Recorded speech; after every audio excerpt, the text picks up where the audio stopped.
गृह खात्यातील एका बनावट कागदपत्र प्रकरणी अधिकाऱ्याला अटक केलेली आहे, त्याच्यावर गुन्हे देखील दाखल केले. असं या संदर्भातले सगळे जे डिटेल्स आहेत ते लवकरच आम्ही तुम्हाला देऊ. पण मध्यंतरीच्या काळात काही लोक बनावट गोष्टी करतायत असं लक्षात येत होतं. त्यामुळे 2-3 ठिकाणी कारवाया यापूर्वी देखील आम्ही केलेल्या आहेत आणि सगळे डिटेल्स लवकरच देण्यात येतील. वोट फॉर नोट पे आज सुप्रीम कोर्ट ने निर्णय दिया है कि किसी को भी एमएलए या एमपी किसी को भी बख्शा नहीं जाएगा. नहीं, इस निर्णय का तो हम स्वागत करते हैं, क्योंकि ये बिल्कुल सही बात है कि मामला अगर भ्रष्टाचार का हो तो किसी को इम्यूनिटी मिलने का कारण ही नहीं है.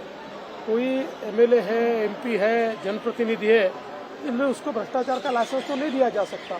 तो इसलिए जो 1998 में सुप्रीम कोर्ट ने एक फैसला दिया था, जिस फैसले के कारण एक प्रकार से इम्यूनिटी मिली थी, अपने फैसले को सुप्रीम कोर्ट ने बदला है और बहुत सही फैसला दिया है. हम उसका स्वागत करते हैं.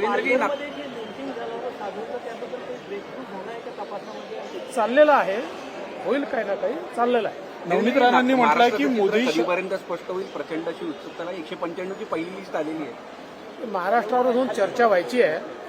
पहिल्या लिस्टच्या वेळी महाराष्ट्र चर्चेला नव्हता. आता लवकरच चर्चा होईल. मला असं वाटतं की 8-10 दिवसात तुम्हाला काही ना काही मिळेलच. नवनीत राणा यांनी म्हटलंय की अरे आता थांबून जा, लवकरच सगळेच तुम्हाला जागा देवेंद्र कुठल्या. नवनीत राणांनी म्हटलंय की मोदी शहा नड्डा जे सांगतील तीच माझी दिशा असेल. आज त्या भाजपच्या कार्यक्रमात देखील येतात. पुढे आमच्या सहयोगी सदस्य आहेतच. पूर्ण 5 वर्ष त्यांनी लोकसभेमध्ये एनडीएची बाजू घेतली आहे, मोदी साहेबांची बाजू घेतली आहे. त्यामुळे आमच्या कार्यक्रमात ते आल्या तर नवल नाही, ते आमच्या सोबत राहतात. वरिष्ठ नेत्याचं